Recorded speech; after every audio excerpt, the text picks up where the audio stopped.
सभी व्यूवर्स को नमस्कार। मैं डॉक्टर पवन ओबराय स्वागत करता हूं अपने YouTube channel study with doctor Pawan Oberoi पर। तो व्यूवर्स, आपका जो फर्स्ट एड एंड हेल्थ का जो सब्जेक्ट है, तो उसकी आज क्लास नंबर 5 में आपसे डिस्कस कर रहा हूं। तो सीसीएस यूनिवर्सिटी के देखिए एग्ज़ाम्स जो हैं वो लगभग 10-12 अगस्त के आसपास से स्टार्ट होने की उम्मीद है। और वैसे ये पूरी यूपी में सिलेबस है ना, तो उसके अकॉर्डिंग पूरे उत्तर प्रदेश की सभी यूनिवर्सिटीज़ के स्टूडेंट्स जो हैं वो इस पेपर की स्टडी कर सकते हैं। तो क्लास नंबर 5 है। फर्स्ट टाइम चैनल देख रहे हो तो student study with doctor Pawan Oberoi channel subscribe कर लीजिएगा, लाइक और शेयर भी करते रहिएगा अपने फ्रेंड सर्कल में। और दूसरा, प्लेलिस्ट इसकी बनी हुई है। चैनल सब्सक्राइब करने के बाद में ही आप प्लेलिस्ट भी देख सकते हैं फर्स्ट एड एंड हेल्थ के नाम से। तो ये एमसीक्यूज़ हिंदी इंग्लिश दोनों में इसमें दे रखे हैं। तो आप जो हैं, मैं हिंदी में डिस्कस कर रहा हूँ इसको, और जो है बच्चे जो हैं जो इंग्लिश मीडियम वाले हैं तो इंग्लिश में भी देख सकते हैं। ऐसे लगभग 400 के आसपास ये एमसीक्यूज़ हैं। उसके बाद फिर हिंदी में अलग हैं और इंग्लिश में अलग हैं। ठीक है व्यूवर्स, चलिए। तो पीडीएफ के लिए बच्चे कहते हैं तो आप 45 रुपये डिपॉजिट करा के नीचे जो डिस्क्रिप्शन बॉक्स में नंबर है उसमें आप पीडीएफ ले सकते हैं। स्क्रीनशॉट सेंड कर दीजिएगा, आपको पीडीएफ इसकी भेज दी जाएगी। तो चलिए डिस्कस करते हैं स्टूडेंट्स कि ये चैप्टर है आपका। मैंने इसके थ्योरी के बारे में थोड़ा सा बता दिया था पिछली वीडियो में 2-3 दिन पहले। ये आपका जो चैप्टर है ये हड्डियों, जोड़ों, मांसपेशियों से संबंधित चोटों में प्राथमिक उपचार से रिलेटेड है। तो बच्चे देख रहे हो तो जो पार्ट नंबर 4 है ना, तो उसमें मैंने इसकी थोड़ी सी थ्योरी, जो इम्पोर्टेंट पॉइंट्स थे वो मैंने डिस्कस किए थे। अब इसके एमसीक्यूज़ में आपसे डिस्कस कर रहा हूँ। तो नंबर फर्स्ट क्वेश्चन है इसका कि डैश कंकाल तंत्र का हिस्सा नहीं है। इंग्लिश में हम उसे स्केलेटन बोलते हैं, है ना। तो स्केलेटन तो कंकाल तंत्र का हिस्सा जो है, जो उपास्थि होती है हमारी, या स्नायु बंधन होते हैं लिगामेंट्स, या मांसपेशियां जो होती हैं, इनमें से कोई भी जो है कंकाल तंत्र का हिस्सा नहीं होता। तो ये बात आपको ध्यान रखनी है। इसमें ऑप्शन नंबर डी आपका करेक्ट है। क्वेश्चन नंबर 2, हड्डी का टूटना या मुड़ना डैश के रूप में जाना जाता है। जब हमारे शरीर की कोई हड्डी या तो टूट जाती है या मान लीजिए चलते चलते मुड़ जाती है, तो ये जाना जाता है फ्रैक्चर के रूप में, अस्थि भंग के रूप में। हड्डी भी बोलते हैं हम और अस्थि भी बोलते हैं, तो उसे हम बोल देते हैं कि फ्रैक्चर हो गया है। तो ऑप्शन सी इसका सही आंसर है। डैश एक अचल जोड़ है। जो हमारी खोपड़ी जो होती है ना, स्कुल, वो हमारा एक अचल जोड़ है। मतलब अचल जोड़ का मतलब कि ये एक फिक्स ज्वाइंट होता है। 4, सप्लिंट लकड़ी प्लास्टिक या धातु का एक कठोर टुकड़ा होता है जिसे लगाया जाता है ना। तो इसको जो है ना, ये जब फ्रैक्चर होता है, आपने अक्सर देखा होगा, तो जब लोगों की हड्डी टूट जाती है तो उसमें फ्रैक्चर लगता है उसको वाइट कलर का, तो उसमें प्लास्टर ऑफ पेरिस भी मिक्स होता है। तो ये जो होता है, तो ये आपका जो कहलाता है वो फ्रैक्चर के उसमें इसको यूज़ किया जाता है। सी ऑप्शन इसका राइट आंसर है। जब लिगामेंट फट जाता है तो उसे कहा जाता है, देखिए उसे हम कहते हैं मोच आ गई, है ना। लिगामेंट्स फट जाते हैं तो उसको हम कहते हैं कि मोच आ गई। तो इसमें आपका बी ऑप्शन जो है वो सही आंसर है। डैश शरीर की सबसे लंबी हड्डी है। देखिए यहाँ पर इन्होंने कहा है कि जो जांघ की हड्डी होती है तो वो शरीर की सबसे लंबी हड्डी होती है ना। इसका नाम एक्चुअली होता है फीमर।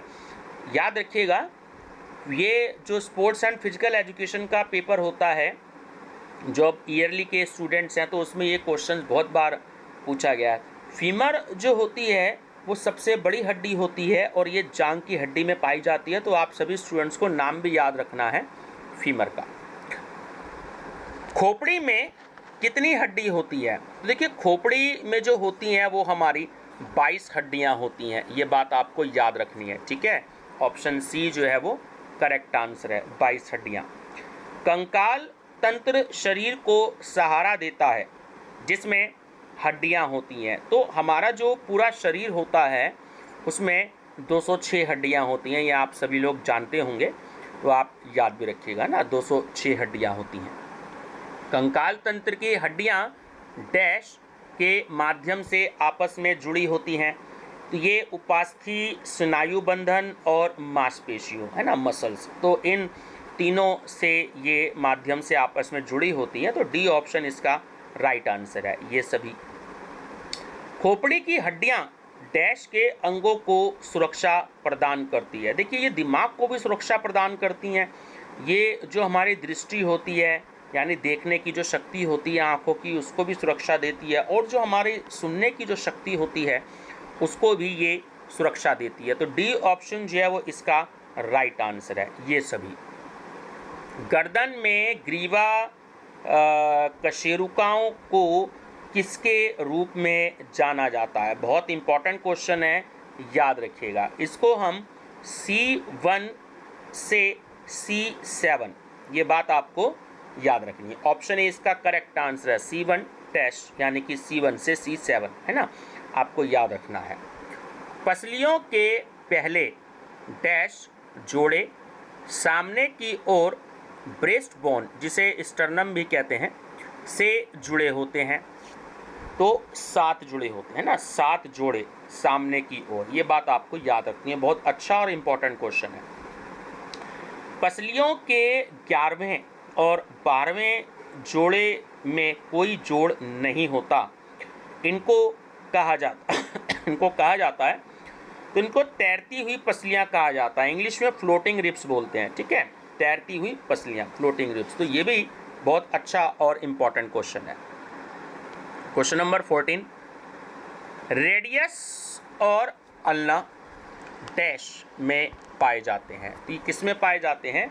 ये जो हमारी आर्म होती है ना, बाँह जो होती है, ये उसमें पाए जाते हैं। अच्छा क्वेश्चन है ये भी।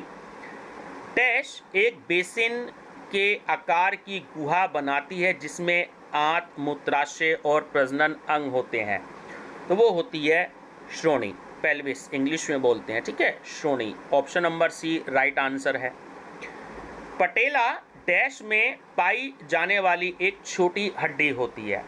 तो आपसे ये भी पूछा जा सकता है कि वैसे इसका आंसर है कि घुटने में पाई जाती है, और ऐसे ही पूछा जा सकता है कि एक छोटी हड्डी होती है, बड़ी हड्डी होती है। तो आप याद रखेंगे कि ये जो है छोटी हड्डी होती है ना, ये घुटने में पाई जाती है। इंग्लिश में उसे नी बोलते हैं, KNEE।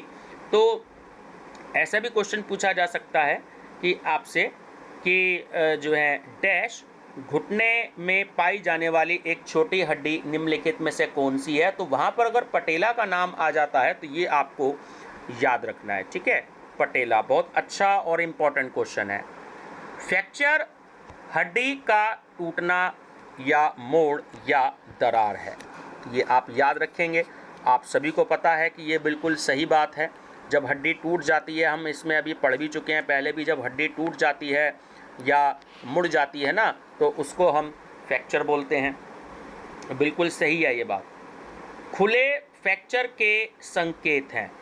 तो देखिए, खून बहना, त्वचा का फटना या उजागर हड्डी, ये तीनों ऑप्शन बिल्कुल सही है। डी ऑप्शन इसका राइट आंसर है, ये सभी। डैश फ्रैक्चर का एक सामान्य लक्षण है। जब कभी स्वेलिंग आ जाती है ना, शरीर के किसी हिस्से में सूजन आ जाती है अक्सर, तो वहाँ पर हो सकता है फ्रैक्चर। तो सूजन जो है वो इसका सही आंसर है।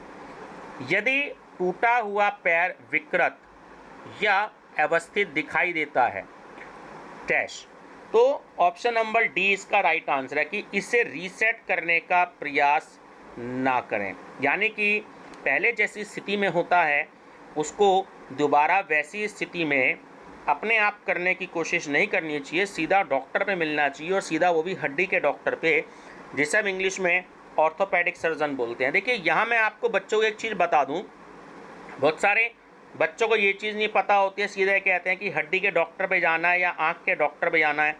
तो सीधी सी बात है, ये बात आपको याद रखनी है कि हड्डी के डॉक्टर को हम बोलते हैं ऑर्थोपेडिक सर्जन। आँख, नाक, कान वाले डॉक्टर को हम बोलते हैं ENT स्पेशलिस्ट, ठीक है, या ENT सर्जन आप उसे कह सकते हैं, ठीक है, ईयर, नोज़ और थ्रोट। तो शॉर्ट में बोल दिया जाता है इसको ENT सर्जन या ENT स्पेशलिस्ट, ऑर्थोपेडिक सर्जन, हड्डी के डॉक्टर को और नॉर्मल हम किसी भी डॉक्टर को दिखाने के लिए जाते हैं कि हमारी चेस्ट में पेन हो रहा है या हमें डायबिटीज़ हो गई है या हमें सांस लेने में प्रॉब्लम हो रही है, तो हम फिजिशियन के पास में जाते हैं जो जिसकी क्वालिफ़िकेशन एमडी होती है। तो ये फिजिशियन देखते हैं इसको, है ना। और जो हार्ट के डॉक्टर होते हैं तो उसको हम हार्ट स्पेशलिस्ट बोलते हैं कि ये हार्ट में ज़्यादा प्रॉब्लम हो रही है, तो उन्हें हार्ट स्पेशलिस्ट बोलते हैं। तो इनकी डिग्री एमडी वालों से भी ऊपर होती है। ये बात आपको थोड़ा सा ध्यान रखनी है, ठीक है। कभी कभी हमारी नसों में प्रॉब्लम हो जाती है, जैसे स्लिप डिस्क की प्रॉब्लम हो जाती है, तो उन्हें हड्डी वाले डॉक्टर नहीं देखते, उन्हें न्यूरो सर्जन देखते हैं। न्यूरो सर्जन और न्यूरो फिजिशियन में अंतर होता है। इनकी जो क्वालिफिकेशन होती है न्यूरो सर्जन की, वो MCH होती है, ठीक है। ये हड्डी वाले डॉक्टर से ऊपर जो डॉक्टर होते हैं वो होते हैं। तो ये नसों के डॉक्टर होते हैं। तो ये सर्जन का देखिए काम ऑपरेशन करना होता है, जो फिजिशियन होता है वो कभी भी ऑपरेशन नहीं करता, वो दवाइयों के माध्यम से ठीक करने की कोशिश करते हैं पेशेंट को। यहाँ दोनों में अंतर है। न्यूरो फिजिशियन और न्यूरो सर्जन दोनों डॉक्टर होते हैं। न्यूरो का मतलब कि वो नसों के डॉक्टर हैं, दिमाग के, स्लिप डिस्क के, नसों की स्पेशलिस्ट में हैं। तो वो जो न्यूरो सर्जन है उसका काम ऑपरेशन करना है, जो न्यूरो फिजिशियन है उसका काम ऑपरेशन करना नहीं है, वो दवाइयों के माध्यम से ठीक करता है। ये बात आपको ध्यान रखनी है। चलिए क्वेश्चन नंबर 21 है कि कोशिश करें कि टूटे या अवस्थित अंग को अनावश्यक रूप से ना हिलाएं। तो ये बिल्कुल सही बात है ना, सत्य है ये बात। और लास्ट क्वेश्चन है इस चैप्टर का कि मोच और हड्डी की चोटों में डैश नहीं करना चाहिए। तो देखिए जब कभी मोच आ जाती है या हड्डी टूट जाती है, तो एक तो उस चोट की मालिश नहीं करनी चाहिए, उस चोट पर जो है वो गर्म सिकाई नहीं करनी चाहिए जैसे लोग अक्सर कर लेते हैं, और गतिविधि जारी ना रखने दें, यानी कि ज़्यादा हिलाना डुलाना नहीं चाहिए। अगर पैर में प्रॉब्लम आ गई है तो उसे ज़्यादा हिलाएं डुलाएं ना, सीधा डॉक्टर से मिलना चाहिए। तो डी ऑप्शन इसका राइट आंसर है ये सभी। तो ये व्यूअर्स अगला जो क्वेश्चन है वो मैं आपसे अगली वीडियो में डिस्कस करूँगा। तो ये मैंने आपको ये इसके बारे में थोड़ा सा बता दिया है। बाकी आगे के क्वेश्चन जो हैं वो अगली वीडियो में डिस्कस करेंगे। मेरा थोड़ा सा मानना है कि हर 15-15, 20-20 क्वेश्चन से एक वीडियो बना लें ताकि एग्ज़ाम्स के दिनों में जो है वो आपका अच्छा रिवीजन हो जाए। तो बने रहिएगा मेरे चैनल पर study with doctor Pawan Oberoi पर। Thank you.